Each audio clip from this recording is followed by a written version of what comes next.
네, 말씀하신 대로 지금 총선이 17일 정도 남았는데 굉장히 접전 양상을 보이고 있는 상황입니다. 저희가 정당 지지율과 서울 지역 민심을 한번 살펴보도록 하겠습니다. 정당 지지율을 보면 국민의힘은 34%, 민주당은 33%로 1%포인트 차를 보이고 있습니다. 이 접전을 벌이고 있는 상황이고요. 지금 이 시기는 3월 19일과 21일에 조사된 그런 여론조사로 지금 보입니다. 당시에 지금 이종섭 대사 출국 논란, 황상무 수석 사퇴, 그리고 조수진 민주당 후보 성범죄 가해자 변호 논란 여러 가지 이슈들이 있었기 때문에 지금 여러 이슈들이 뒤섞이면서 이런 접전 양상을 보이고 있는 것으로 보입니다. 이어서 지금 서울 지지율을 한번 살펴보도록 하겠습니다. 국민의힘은 39%, 민주당은 26%로 지금 13%포인트 차까지 벌어졌습니다. 이게 지금 매 주마다 계속해서 바뀌고 있는 상황인데 지금 지난주 보면 이 국민의힘이 30%, 민주당이 32%로 접전을 벌였는데 이 국민의힘이 오르면서 39%로 오르면서 이 격차가 벌어졌습니다. 장윤주 변호사님, 왜 이런 결과가 나왔다고 보십니까? 글쎄요. 그치. 일단 서울권에서의 정당 지지율 추이가 지금 추이표만 보더라도 굉장히 한 주간에 많은 또 등락도 있고 또 올라감도 보이고 이런 상황으로 보입니다. 그만큼 서울 지역의 민심은 요동치고 있다라고 봐야 될 것 같은데요. 그때그때 이슈마다 또는 이제 여당에게 불리한 이슈가 나올 때는 그런 부분도 반영이 되는 것 같고 야당에도 뭔가 뭐 후보에 대한 논란들이 나오거나 이런 안 좋은 악재들이 또 나오게 된다라고 한다면 그런 부분들이 즉각적으로 민심에 반영되는 것으로 봐야겠습니다.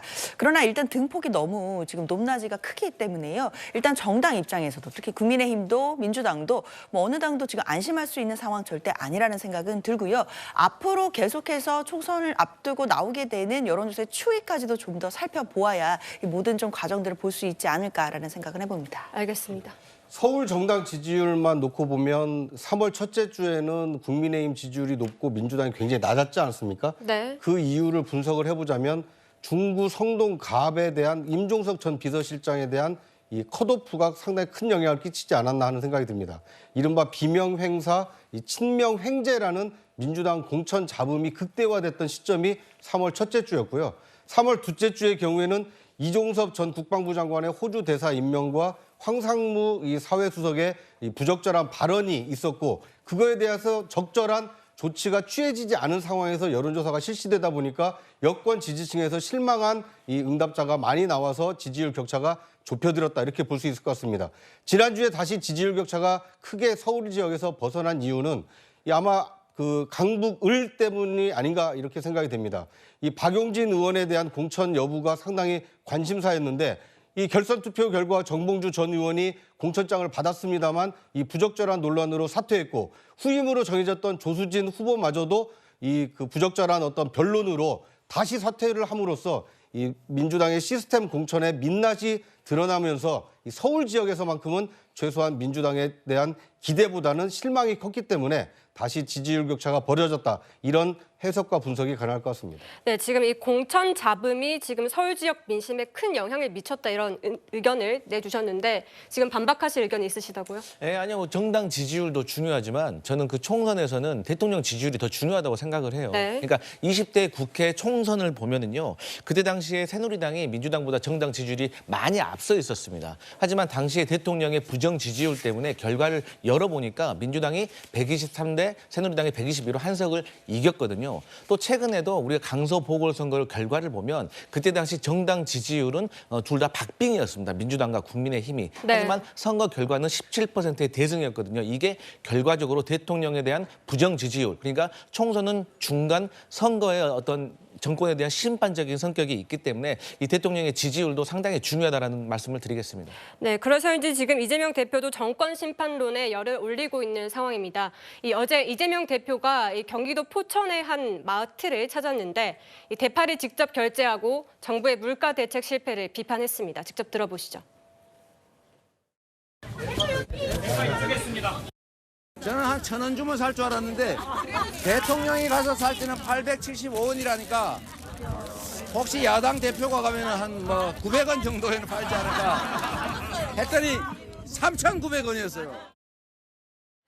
네, 그런데요, 대변인님. 사실 이 대파 가격 1,875원 윤 대통령이 마트를 찾아서 했던 말인데 네. 그때 합리적인 가격이다라고 했던 말은 이 할인된 가격인 걸 알고 한 말이잖아요. 맞습니다. 그럼에도 불구하고 계속 공세를 펼치는 것 같습니다. 그러니까 뭐 공세를 위한 공세죠. 그러니까 그 지난번 상황을 한번 돌이켜 보면 윤석열 대통령이 하나마트 양재점에 갔는데 이때 당시에 대파값이 워낙 화제가 되고 이 채소값이 올랐다고 하니까 농협 자체 할인이 있었고요. 정부가 할인 지원금을 줘서 대파 한 단에 875원이라는 특가 상품으로 판 겁니다. 대통령도 당시에 그 상황을 알고 있었기 때문에 여기에선 이 가격이지만 다른 데선 더 비싼 가격이다 이런 말씀을 하셨었거든요.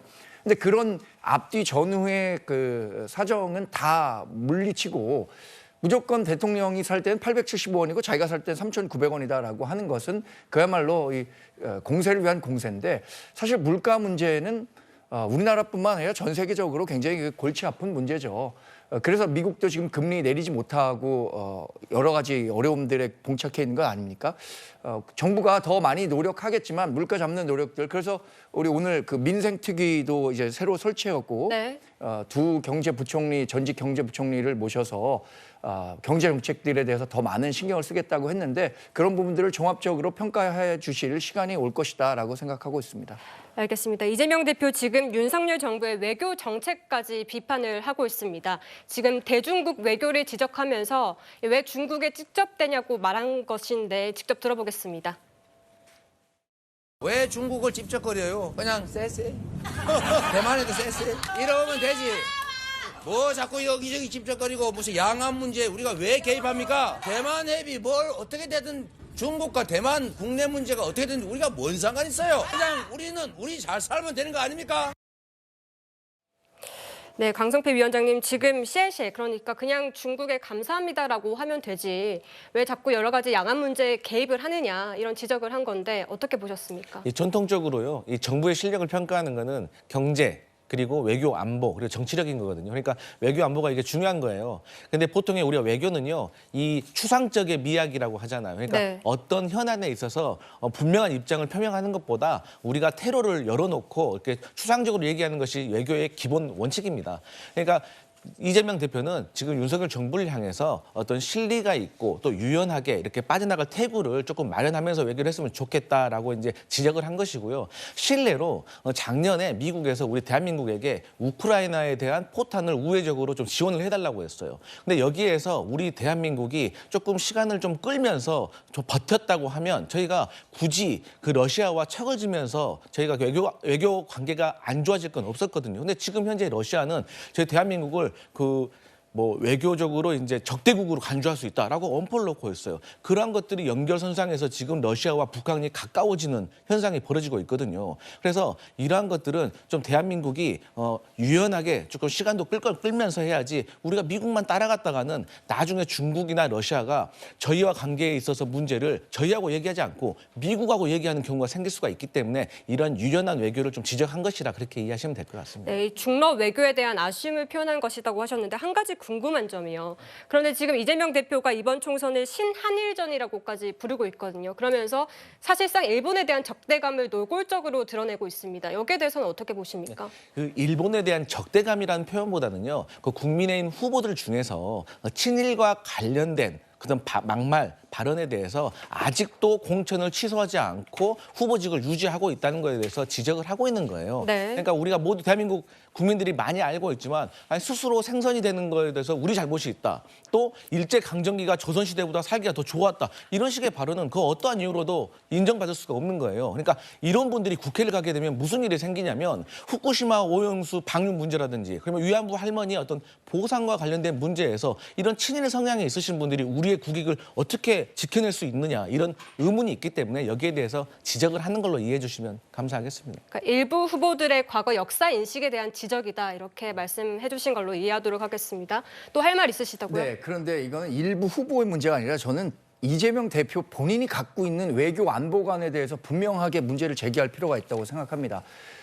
이른바 민주당이 갖고 있는 친중 4대주의 의식이 그대로 드러난 발언 아닌가라는 생각이 드는데요.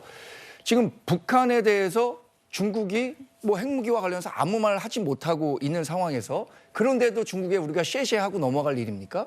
그리고 양안 관계에 대해서 지금 전 세계적인 가치 동맹의 중요성이 굉장히 커지고 있습니다.